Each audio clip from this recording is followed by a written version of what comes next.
I want to tell you one of my favorite stories about lateral thinking, which is the story of the Great Ormond Street Children's Hospital. Now, this is a beloved institution in London that the writer of Peter Pan bequeathed everything to when he died. And a few years ago, they had this terrible problem, which is that kids were having complications in the recovery room after successful surgeries. So surgeries were going well, and kids were having complications. And this is obviously a horrible problem. If you're taking care of kids, this is the last thing that you want to have happen. So they looked into it. What could be causing these complications after these surgeries that went well? And they determined that the problem was during this process they called handovers. Now, handovers are when you take the kid from the operating room and transfer them to the recovery room. And with kids, it is a very complicated process. You have all of these people gathered around this tiny person with all this equipment. You have to unhook the equipment, put them on a gurney, run them down the hallway, go up the elevator, unhook the equipment again, put them in a new bed in the recovery room, and hook all the equipment up again. And during this process, two things were happening. First, there was technical error. It's a complicated thing. You got to do it really fast. Kids are tiny, and any little mistakes create problems down the line.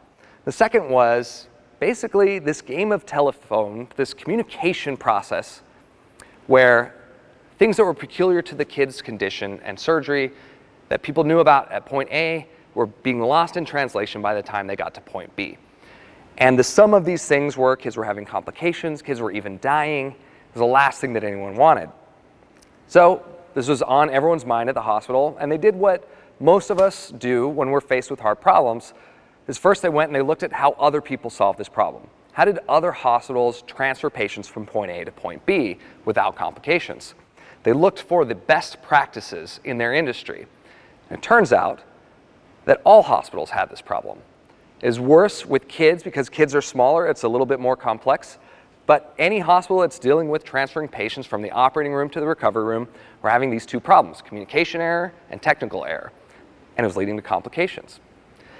So they scoured the world for a different way of doing this, a better way of doing this, and they learned that they were already following the best practice. They had the right way to do it, and yet kids were having problems.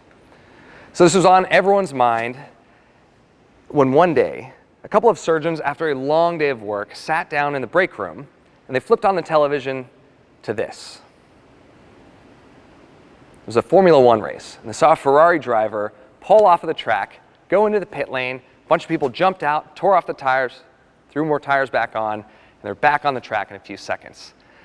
And these surgeons looked at each other and they said, you know, this kind of looks a lot like this. You have a lot of people gathered around a relatively small area doing something very fast and technical and complicated. And in the case of any small mistake, someone could die. So then they looked at each other and they said, do you think our boss would pay for a trip to Italy? And it turns out the answer was yes. So they flew to Italy and they studied the process of a Ferrari pit crew. So the pit crew let them in, taught them their way of making these complicated transfers. And they learned three things in this process. The first one was that in the pit lane, everyone has a highly choreographed routine, down to the steps you take, the motions you make with your arms. And in the hospital, they didn't have that kind of choreography. They did what they called collaborate. The best practice was you help each other out. So you have to do this really fast. So when you're done unhooking the ventilator, you go and you see who needs help. In the pit lane, they said, do not do that. You have to do the same thing every time because it's so precise and fast. There's no room for improvising, and therefore you eliminate the errors. So the second thing they learned was, well, in the hospital, there was never any one person in charge. There's actually a lot of politics.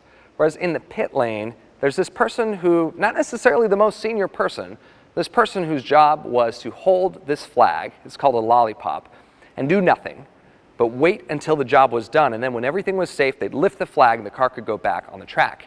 In the hospital, there wasn't that kind of person.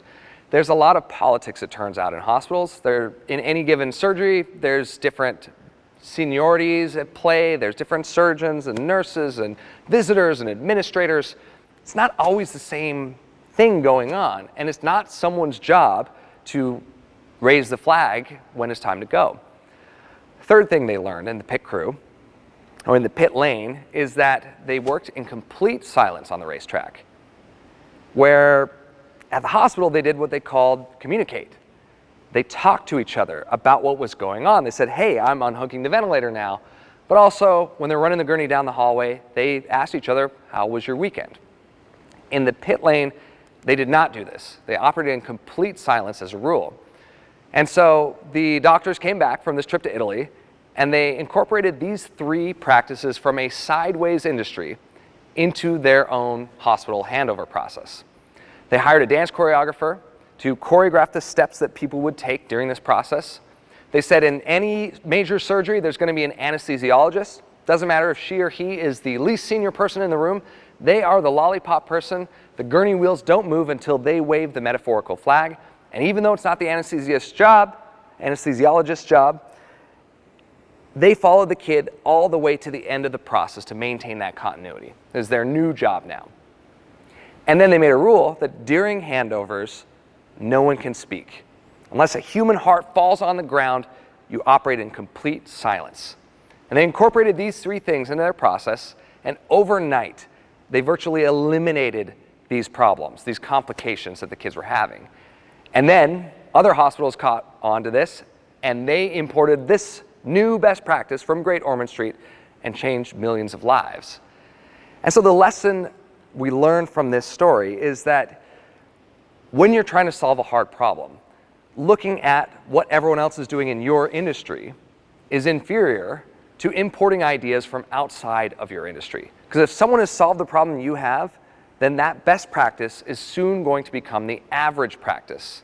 And if it's a really hard problem, chances are, in your industry, it hasn't been solved in a more elegant way.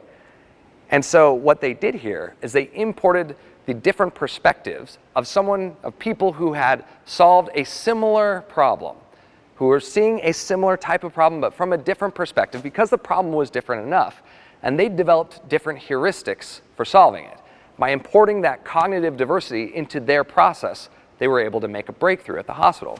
This is the essence of lateral thinking, using tools and ideas and perspectives from different places and importing them into our own places so that we can make breakthroughs.